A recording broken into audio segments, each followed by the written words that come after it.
بسم الله الرحمن الرحيم إن الحمد لله نحمده ونستعينه ونستغفره ونعوذ بالله من شرور أنفسنا ومن سيئات أعمالنا من يهده الله فلا مضل له ومن يضلل فلا هادي له وأشهد أن لا إله إلا الله وحده لا شريك له وأشهد أن محمدا عبده ورسوله أما بعد.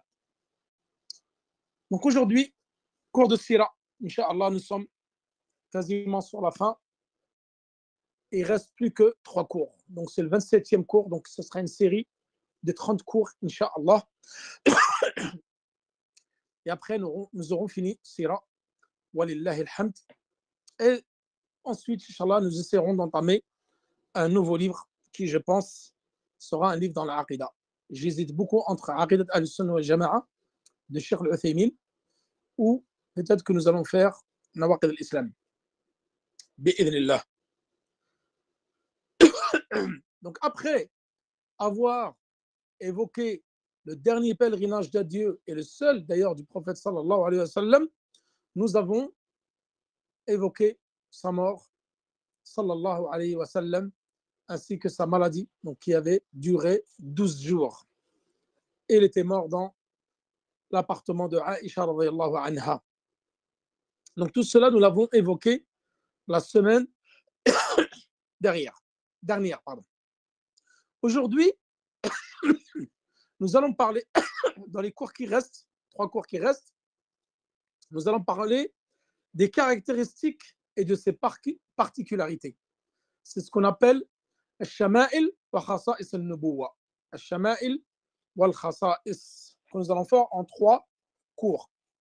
Donc dans ce cours-là, nous allons parler de son pèlerinage, non en détail, car nous l'avons déjà évoqué, c'est Umrah, le nombre d'expéditions qu'il a menées et les signes annonciateurs de sa prophétie et surtout les miracles et les signes d'authenticité de sa mission prophétique et le nombreux miracles que le prophète sallallahu alayhi wa sallam a effectués. Nous ne pouvons pas bien sûr tous les énumérer car ils sont très nombreux.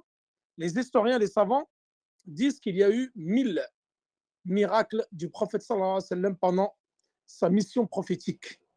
Ensuite, dans le cours de la semaine prochaine, nous parlerons de ce que le prophète sallallahu alayhi wa sallam avait prédit. Qu'est-ce qu'il avait prédit? Et tout ce qu'il avait prédit, ça s'est réalisé. C'est-à-dire ce que les livres anciens, tels que l'Ancien Testament, l'Évangile, la Torah, etc., avaient annoncé. Donc toutes les preuves comme quoi les anciennes écritures avaient annoncé la venue du prophète sallallahu alayhi wa sallam. Et nous finirons par le dernier cours sur les enfants et un long cours sur les épouses du prophète sallallahu alayhi wa sallam. Bi'idhnillah. Donc le prophète sallallahu alayhi wa sallam, comme vous le savez, a effectué un seul et unique pèlerinage l'année 10 de l'Hégire, comme nous l'avons déjà évoqué la semaine dernière. Et c'est ce qu'on appelait Hajjatul Wada', le pèlerinage d'adieu. Donc Hajjatul Islam ou Hajjatul Wada', parce qu'il a effectué le pèlerinage de l'islam. Ce qu'on appelle le pèlerinage de l'islam, c'est le pèlerinage qui est obligatoire à tout un chacun. Nous sommes tous, nous devons tous, faire le pèlerinage qu'on appelle le pèlerinage de l'islam. Une fois obligatoire dans ta vie, si tu en as les capacités financières et physiques. Et tous les autres pèlerinages que tu vas faire par la suite, c'est ce qu'on appelle Hajj Tatawwu'. C'est-à-dire ce sont des Hajj supplémentaires qui n'ont pas la même valeur que le Hajj que tu vas faire pour la première fois. Parce que le premier, il est obligatoire, alors que les autres ne le sont plus. Et maintenant, le Hajj, quand est-ce qu'il a été légiféré? Plusieurs avis. Et Ibn Kathir ici, il dit qu'il a été légiféré, d'après certains savants, l'année 6. Ce verset-là, il a été révélé en l'année 6 de l'Hégire. Et nous en avons déjà parlé dans les cours que j'avais fait pendant le Hajj, c'est-à-dire au mois de juin. Et nous avons dit que ce verset-là, les savants du tafsir, ils disent que ce verset-là, il n'est pas venu pour légiférer le Hajj, mais il est venu pour celui qui est rentré dans la Umrah ou dans le Hajj pour poursuivre les rites de la Umrah et du Hajj. Lorsque vous êtes rentré dans la Umrah, lorsque vous êtes rentré dans les rites du pèlerinage, alors vous devez les finir et ne pas interrompre cela. Ça, c'est la preuve concernant cela. Mais la preuve, toujours dans Surat al-Baqarah, ça c'est le verset qui a été révélé l'année 9 de l'Hégire et qui est venu légiférer l'obligation du Hajj comme étant le 5e pilier de l'islam, d'après l'avis le plus répandu. Certains savants carrément disent qu'il a été légiféré l'année 10 de l'Hégire. Et Ibn Kathir, il dit « Hada gharib », c'est-à-dire c'est vraiment étrange, c'est un avis étrange. Wa aghrab minhu, encore plus étrange que cela, ma hakahu imam al-Haramain, c'est Abu al-Mahamid al-Juwayni, qu'on appelle imam al-Haramain. Lui, il dit carrément que dans son livre Al-Nihaya, d'après certains fuqaha al-Shafi'iyya, comme quoi le Hajj a été institué, légiféré avant la Hijra. Donc, chose qui est vraiment très peu plausible et gharib et très étrange. Wa amma umaruhu, c'est-à-dire les umrah. Rappelez-vous, à travers les différents cours que nous avons pu voir pendant toutes ces longues semaines, ces longs mois, comme quoi les umrah du prophète sallallahu alayhi wa sallam étaient au nombre de 4. Rappelez-vous la première umrah que le prophète sallallahu alayhi wa sallam a effectuée, umratul Hudaybiyah, التي صد عنها, qui n'a pas pu effectuer entièrement. C'est lorsqu'il a fait le pacte de l'Hudaybiyah, c'est-à-dire l'année juste avant la conquête de la Mecque, en l'année 7 de l'Hégire. Et d'ailleurs, Allah subhanahu wa ta'ala a révélé dans Surat al-Fath que le prophète sallallahu alayhi wa sallam allait avoir la victoire cette année-là. Et la victoire, c'était quoi? C'était le pacte du traité de Hudaybiyah, qui allait annoncer la victoire des musulmans et la conquête de Mecca l'année 8 de l'Hégire. Wa umratul qadha ba'daha. L'année d'après, après la conquête de Mecca, le prophète sallallahu alayhi wa sallam, il est venu faire sa deuxième umrah, umrat qadha, c'est-à-dire celle qui n'a pas pu terminer l'année précédente, qu'on appelle umratu al-qadha. Donc l'année 8 de l'Hégire.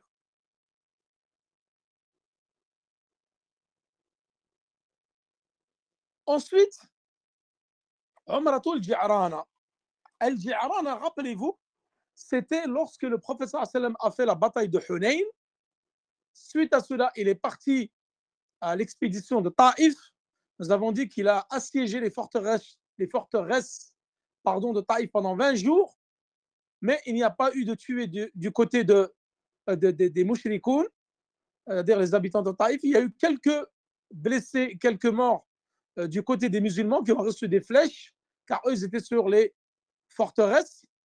Et le prophète sallallahu alayhi wa sallam avait détruit quelques-uns de leurs villes. Ensuite, il est revenu à Mecca. Et là, il est passé par Al-Ji'rana. C'est un endroit qui est entre Taïf et Mecca. Et là, il a fait cette troisième umrah qu'on appelle Umratul Ji'rana. Donc, l'année de la bataille de Taïf. Et la dernière umrah, la quatrième, c'est la umrah qu'il a effectuée pendant le Hajj. Donc, la umrah qu'il a effectuée pendant le Hajj. Et à ce propos, toutes les umrahs que le prophète sallallahu alayhi wa sallam a effectuées étaient pendant le mois de Dhul Qa'da. Donc, le prophète sallallahu alayhi wa sallam n'a jamais effectué d'umrah pendant Ramadan. Et nous l'avons vu pendant les cours sur le jeûne, juste avant le Ramadan dernier. Nous avons dit qu'une des meilleures umrahs que tu pouvais effectuer, c'était la umrah pendant Ramadan. Tout en sachant que le prophète n'avait jamais effectué de umrah pendant Ramadan. Toutes ces umrahs, les 4, il les a faites pendant le mois de Dhul Qa'da. Ensuite, donc le prophète sallallahu alayhi wa sallam, certains disent que le prophète a fait des pèlerinages, comme il le dit ici Ibn Kathir dans le Fusul, qabla al-hijra marra, c'est-à-dire avant l'immigration à Médine, il a fait un pèlerinage. Et d'autres ils disent akthar, il a fait plus d'un pèlerinage. Pourquoi? Rappelez-vous, parce qu'il sortait pendant que les Arabes venaient, parce que le pèlerinage était effectué même par les polythéistes, par les différentes tribus arabes pendant la mission prophétique. Et le prophète sallallahu alayhi wa sallam venait les appeler au tawhid et à l'islam. Il y avait même son oncle Abu Lahab qui le suivait et passait derrière lui. Il disait ne l'écoutez pas, c'est un fou. Ne l'écoutez pas, c'est un charlatan. Ne l'écoutez pas, c'est un sorcier. Rappelez-vous de ces épisodes-là. Juste avant Bay'atul Aqaba, lorsqu'il y a eu une délégation de Médine qui sont venus prêter serment et allégeance au prophète sallam. Et suite à cela, le prophète sallam avait émigré à Médine. Donc ça, c'est un avis. Ensuite, l'avis que nous connaissons tous, c'est que le prophète sallam a effectué un seul pèlerinage, qui était le pèlerinage d'adieu. Et le Ghazawat, les différentes expéditions et batailles que le prophète sallam a entrepris. On parle, comme a dit Sahih Muslim, c'est-à-dire Muslim dans son Sahih, d'après le hadith de Abdullah ibn Buraïda ibn al-Husayb al-Aslami, d'après son père qui dit, dans Sahih Muslim, Ghaza Rasul sallam 19 ghazwatan. Le prophète sallam a mené 19 expéditions. Qatala fi 8 minhunna. Rappelez-vous, toutes les expéditions que nous avons évoquées à travers nos cours, la plupart, il n'y a pas eu de combat. Et s'est déplacé maintes fois sans qu'il y ait forcément de combat entre les deux parties. Mais celles où il y a eu des combats, où le professeur a combattu, il y en a 8. Donc les expéditions du prophète d'après Sahih Muslim sont au nombre de 19, comme cela est connu. Et celles où il a participé à des combats, elles étaient au nombre de 9. Hadith rapporté par Sahih Muslim 1814. وعن زيد بن أرقم, il dit, donc le sahabi dit, Zayd ibn Arqam, il dit, le prophète sallam a effectué 19 expéditions. Et j'étais avec lui dans 17 parmi elles. Donc il a participé à 17 parmi les 19. Et Mohammed ibn Ishaq, donc l'un des premiers compilateurs et historiens concernant la biographie du prophète sallam, dont ensuite Ibn Hisham après de lui, et ensuite tous les historiens qui sont venus de lui, après lui, ils ont pris de la sira d'Ibn Hisham, comme nous l'avons vu dans la longue introduction, c'est le premier cours de sira. Il dit les expéditions menées par le prophète sallam auxquelles il a assisté lui-même, parce qu'il y a des expéditions que le prophète sallam n'était pas présent. Il dit elles sont au nombre de 27. وكان بعوثه وسراياه 38. C'est-à-dire les petits détachements militaires, les petits groupes qu'il envoyait des fois en observation, sans qu'il y ait forcément de combat, étaient au nombre de 38. Et les expéditions, le prophète sallam, qu'il y ait eu combat ou pas, étaient au nombre de 27.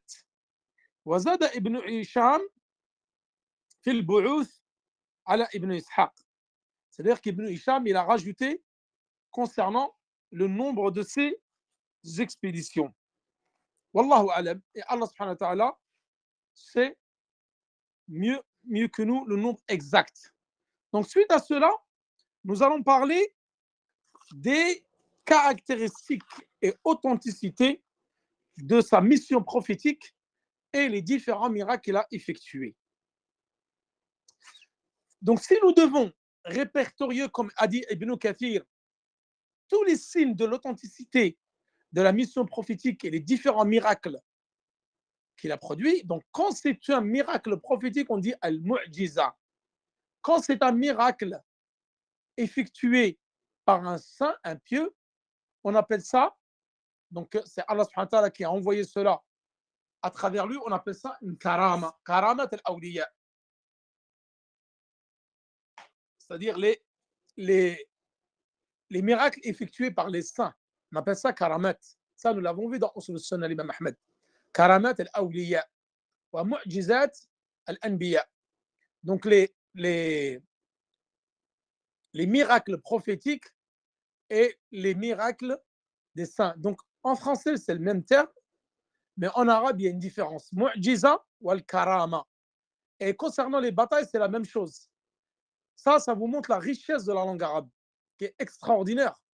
Comme nous l'avons déjà vu dans nos cours sur les tomes de Médine, certains rapportent que la langue arabe contient plus de 12 millions de mots. Quant à la langue française, contient 300 000 mots. Donc certains linguistes disent que la langue arabe comporte 12 millions. La langue française, 300 000. Et la langue anglaise, 600 000. Donc à vérifier. Donc pareil, Al-Ghazwa, Al-Ghazawat, c'est lorsque le prophète a participé à une bataille, on appelle ça Ghazwa. Les batailles qui ont eu lieu pendant le vivant du prophète, on appelle ça Ghazwatun. Ghazwat Badr, Ghazwat Tabouk, Ghazwat Hunayn, Ghazwat Taif, Ghazwat al-Khandaq, Ghazwat Badr, toutes les Ghazawat que nous avons évoquées. Mais après la mort du prophète, on ne parle plus de Ghazwa ou Ghazawat, on parle de Ma'araka. Ma'arakat Siffin, Ma'arakat al-Jamal Afwan, etc. C'est-à-dire de bataille. La bataille du chameau, la bataille de Siffin et toutes les batailles de Yarmouk, etc. Ça, nous le verrons, Inch'Allah, lorsque nous aurons l'occasion, je l'espère, cette année ou plus tard, d'ouvrir un nouveau livre d'histoire qui sera l'histoire des 4 califes bien guidés. Et nous aurons l'occasion de parler de toutes ces batailles. Donc, après la mort du prophète, on dit Ma'araka. Et pendant le vivant du prophète, on parle de Ghazwa. Donc, ça, c'est quelques fawaïd l'orawiya, quelques utilités, quelques fawaïd, renseignements au niveau information linguistique. Ensuite, donc, Ibn Kathir, il dit, tu ne pourras pas tous les énumérer, il faudrait plusieurs mujallad, c'est-à-dire plusieurs livres pour pouvoir parler de toutes les missions prophétiques et les preuves d'authenticité de la mission prophétique et surtout tous les miracles qu'il a accomplis. Et il dit, les a'imma sont unanimes à dire qu'ils sont plus de 1000, c'est-à-dire les miracles prophétiques ont atteint plus de 1000 miracles durant le vivant du prophète sallam. Et la plus importante, la plus grandiose de tous ces miracles-là, c'est Al-Qur'an. Allah subhanahu wa ta'ala a révélé ce miracle à l'humanité tout entière et à la communauté musulmane en particulier. كما قال الله سبحانه وتعالى لا يأتيه الباطل من بين يديه ولا من خلفه تنزيل من حكيم حميد. Fussilat 42. Et Allah dit également dans un verset, même si les hommes et les djinns s'unissaient pour produire quelque chose de semblable à ce Coran, ils ne pourraient rien produire ou ils ne produiraient rien de semblable, même s'ils se soutenaient les uns les autres. Donc ce Coran, qui a un style particulier, qui est doté d'une éloquence sublime et sans pareil, vous ne trouverez aucun livre. Et à l'époque, les Arabes qui étaient des grands poètes, ils ont tous essayé d'imiter le style unique et l'éloquence unique du Coran. Ils ne sont pas arrivés. Ils n'ont pas pu imiter le style unique et cette éloquence sublime qui est contenue dans le Coran, la parole d'Allah subhanahu wa ta'ala. Que même les plus versés dans l'éloquence à cette époque-là n'ont pu produire ne serait-ce qu'un vers, ne serait-ce qu'un verset. Et ça, c'est la plus grande ou le plus grand des miracles qu'Allah subhanahu wa ta'ala a descendu sur cette umma. Preuve que c'est bien la parole divine, que le Coran n'a pas été écrit par le prophète sallallahu alayhi wa sallam comme les détracteurs de l'islam ont bien tendance à le faire dire ou faire croire aux gens que c'est une pâle copie de l'évangile ou de la Torah. Bien même qu'ils ont essayé à maintes reprises, comme les orientalistes et autres, d'essayer de contrefaire, de falsifier ou de traduire à tort l'essence des versets du Coran. Mais ils ne pourront pas, car le prophète dit, c'est nous qui avons fait descendre le Coran et nous en sommes le gardien. C'est-à-dire que le Coran est protégé par Allah subhanahu wa ta'ala. Il ne pourra jamais être altéré jusqu'à la fin des temps. Comme nous l'avons vu dans les signes majeurs de la fin des temps, le Coran après, il va être ramené à Allah subhanahu wa ta'ala. Les musulmans, à la fin des temps, ils vont ouvrir le Mashaf et il va être vide. Il n'y aura plus d'écriture dans le Coran. Donc à la fin des temps, les gens ne pourront plus lire le Coran. Également d'autres preuves qui existent en dehors de celles du Coran qui tiennent à témoigner du miracle ou du caractère miraculeux du texte coranique. C'est-à-dire les différents textes qui sont mentionnés aussi bien dans le Coran que dans la sunna prophétique. La sunna prophétique vient également corroborer l'authenticité du Coran. Également, parmi les preuves de l'authenticité de la mission prophétique, figure le fait que le prophète sallallahu alayhi wa sallam ait grandi au milieu d'un peuple qui connaissait son lignage, qui connaissait le prophète sallallahu alayhi wa sallam, le lieu où il est né, à Mecca, où il fut élevé. Et le prophète, comme vous le savez, sallallahu alayhi wa sallam, était orphelin. Il a perdu son père alors que sa mère était enceinte de lui. Et il a perdu sa mère à l'âge de 6 ans, recueilli par son grand-père, ensuite par son oncle Abu Talib, et par son grand-père Abdel Muttalib dans un premier temps. Et le prophète sallam ne savait ni lire ni écrire, c'était quelqu'un de ummi. Et les gens parmi lesquels il a grandi à Mecca, c'était des gens illettrés également. Il y avait très peu de gens qui connaissaient les écritures anciennes. Et le prophète sallallahu alayhi wa sallam était connu pour sa droiture, par ses innombrables vertus, par sa haute moralité. Et on l'appelait même Al-Amin, le digne de confiance. Rappelez-vous, lorsque les différentes tribus de la Mecque se sont chamaillées pour qui allait poser la pierre noire dans l'angle, et le prophète sallam était rentré dans la mosquée sacrée, ils ont dit Ja al-Amin, Ja al-Amin, le digne de confiance est venu, le digne de confiance est venu. Mais lorsqu'il est venu avec la mission prophétique et le Coran, ils lui ont tourné le dos et l'ont traité de tous les noms, de tous les sobriquets, et lui ont déclaré la guerre, comme nous l'avons déjà évoqué dans les différents cours passés.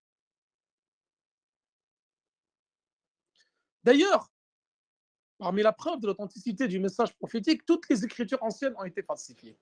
Et le Coran n'a jamais été falsifié. Vous prenez n'importe quel mémorisateur du Coran, de n'importe quel pays dans le monde, et vous lui faites réciter le Coran et vous comparez avec ce qui est écrit, vous allez voir que c'est exactement ce qui est écrit dans le Coran. Preuve qu'alhamdulillah, car ce Coran a été transmis à travers les générations, à travers les siècles, de façon orale. Ensuite, il a été compilé, comme nous allons le voir, dans l'histoire des 4 califes, sur ordre d'Abu Bakr as-Siddiq, qui a eu le premier l'idée. Ensuite, il a été compilé en un seul ouvrage à l'époque de Uthman ibn Affan. Donc tout cela prouve que le prophète sallallahu alayhi wa sallam n'a pas pu mentir concernant la mission prophétique, ni concernant la révélation divine. Et cela est prouvé à travers aussi ces miracles qu'il a accomplis et à travers tout ce qu'il a prédit. Et tout ce qu'il avait prédit s'est passé réellement. Et ce que le Coran a prédit, Allah subhanahu wa ta'ala a prédit dans le Coran, s'est passé également. Et ce qu'il a prévu dans la sunna prophétique, s'est passé également. Cela montre que c'est un message véridique et que le prophète sallallahu alayhi wa sallam, à travers la sunna prophétique, est véridique. Autre preuve d'authenticité du messager d'Allah subhanahu wa ta'ala ou de sa mission prophétique, c'est la bénédiction de ses invocations. Combien de fois nous l'avons évoqué dans les différentes expéditions qu'il a menées, où le prophète sallallahu alayhi wa sallam était à court de vivres, à court d'eau, et à chaque fois il a invoqué Allah subhanahu wa ta'ala et Allah leur a fait descendre de l'eau en abondance, de la pluie, et il leur a, à travers ses mains, l'eau a jailli à travers ses mains. Ils ont pu avoir de la nourriture et de la boisson à profusion pendant toute l'armée, comme nous allons le décrire ici dans les différentes expéditions, de façon succincte et rapide. Car nous l'avons déjà évoqué dans tous les cours précédents. D'ailleurs, Al-Bayhaqi ou Abu Nu'aym al-Asfahani, ils ont compilé des livres qui sont très connus, qu'on appelle Dala'il al-Nubuwwa, les Bayhaqi ou Dala'il al-Nubuwwa, les Abu Nu'aym al-Asfahani. C'est des livres que je vous recommande d'avoir qui énumèrent tous les miracles prophétiques, différents de Shama'il. Les Tirmidhi, Al-Shama'il, qui a été authentifié par Cheikh Al-Albani, c'est un livre qui a été expliqué par Cheikh Abd al-Razzaq al-Badr, hafidhahullah. C'est les caractéristiques du prophète sallallahu alayhi wa sallam, c'est-à-dire au niveau de physique, ses caractéristiques morales, etc. Ça, c'est Shama'il. Wa Dala'il al-Nubuwwa, les preuves de l'authenticité de la mission prophétique ainsi que tous ces miracles. Ce sont deux livres différents. Vous avez As-Sira al-Nabawiyya, vous avez Al-Shama'il al-Nabawiyya, les Tirmidhi par exemple, et vous avez Ad-Dala'il al-Nubuwwa. Dala'il al-Nubuwwa, les Bayhaqi ou les Abu Nu'aym al-Asfahani. Donc rappelez-vous, lorsque le prophète sallallahu alayhi wa sallam, comme nous allons le voir, se mit à traire la chèvre du troupeau que gardait Ibn Mas'ud. Le lait avait coulé en abondance. Il en but, il en a offert aussi à Abu Bakr as-Siddiq. Et rappelez-vous même, lorsque le prophète sallallahu alayhi wa sallam, les femmes de l'Badiya, en tout début de la biographie du prophète sallallahu alayhi wa sallam, lorsque Sa'diya elle est partie chercher donc des nourrissons pour les allaiter, personne ne voulait prendre le prophète sallallahu alayhi wa sallam car il était orphelin. Celle qui l'a pris, rappelez-vous Sa'diya, elles avaient un âne et un chameau, une chamelle qui était très maigre, qui ne pouvait pas courir. Et c'était la sécheresse dans le désert autour de la Mecque. Et lorsqu'ils ont ramené le prophète sallallahu alayhi wa sallam, elle se mit à galoper la chamelle.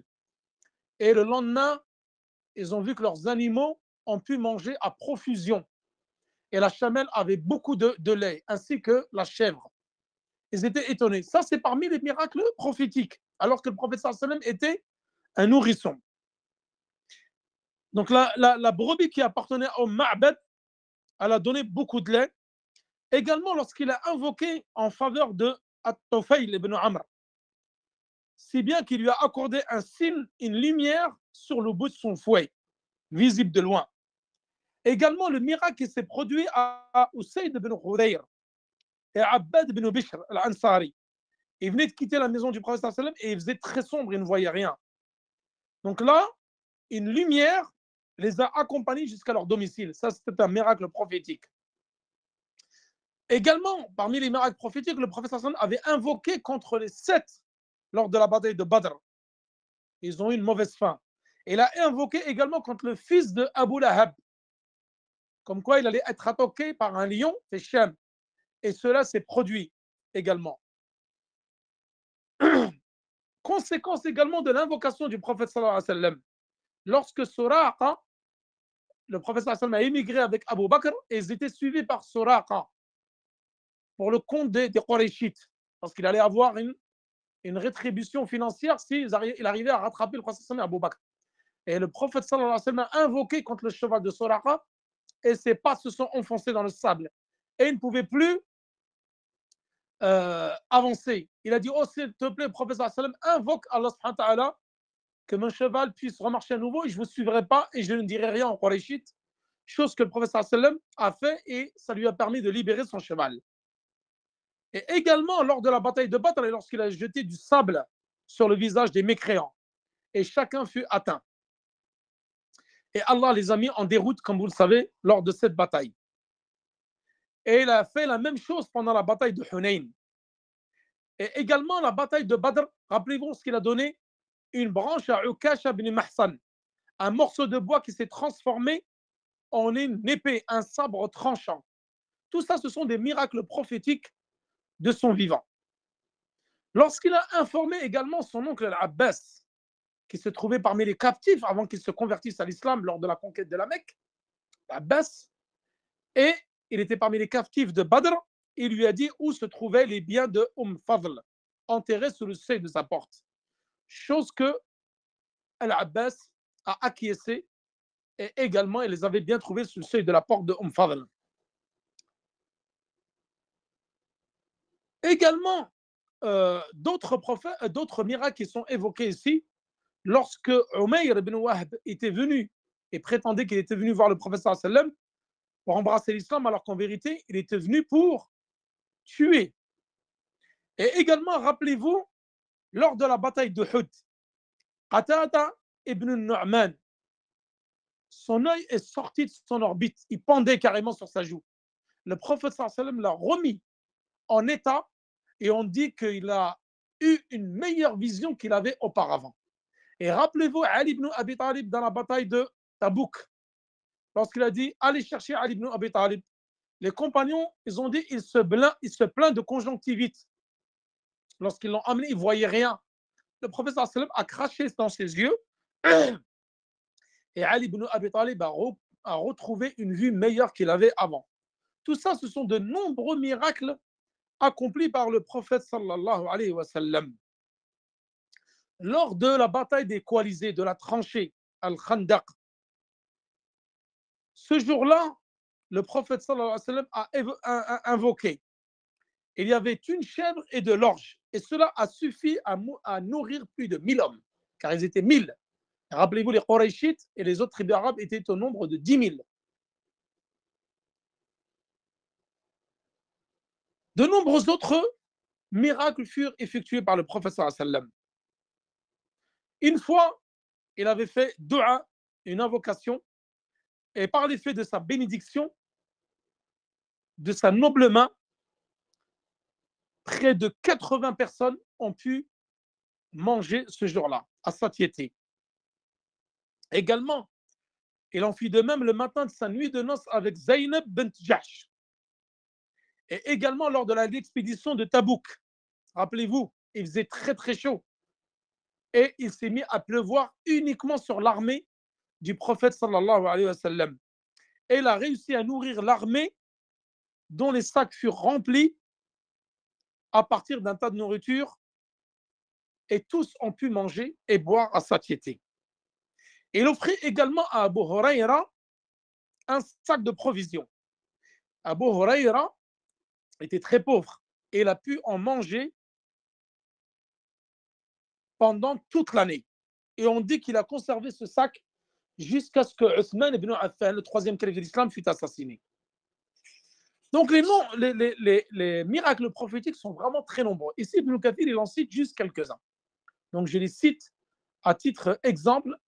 Également, lorsque les musulmans furent touchés par la sécheresse, un homme est venu implorer le prophète sallam qu'il invoque Allah subhanahu wa ta'ala pour que la pluie descende. Et le prophète sallam a levé sa main. Il était sur le mambar pendant khutbat al-Jumu'ah. Il a invoqué et imploré Allah subhanahu wa ta'ala pour qu'il fasse descendre de la pluie. Et pendant qu'il invoquait, l'eau a commencé à descendre sur sa barbe. Il a commencé à pleuvoir et l'eau passait à travers le toit de la mosquée. Son invocation a été exaucée sur le champ. Preuve du miracle prophétique.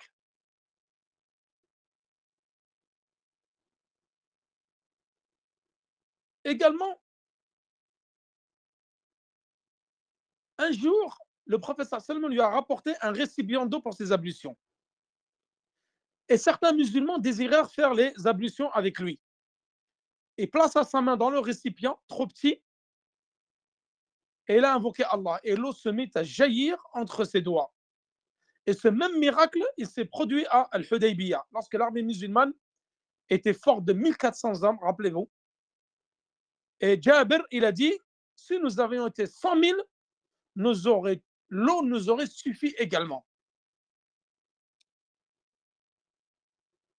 Également, lorsqu'il a jeté une flèche lors du pacte de l'Hudaybiyah dans la source, et ils ont pu avoir de l'eau à boire et pour les ablutions. Également, un jour, à partir de 2 grandes outres appartenant à une femme, et là abreuva ses compagnons qui purent également faire leurs ablutions. Et même certains ont pu faire le grand lavage, le ghusl, à partir de cette eau-là.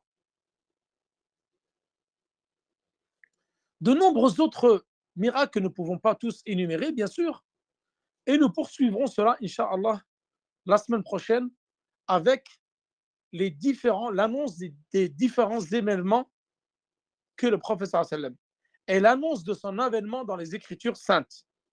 Ensuite, le cours d'après, nous parlerons sur les enfants du prophète sallam et de toutes ses épouses. وصلى الله على نبينا محمد وعلى آله وصحبه وسلم والله تعالى أعلى وأعلم والسلام عليكم ورحمة الله وبركاته.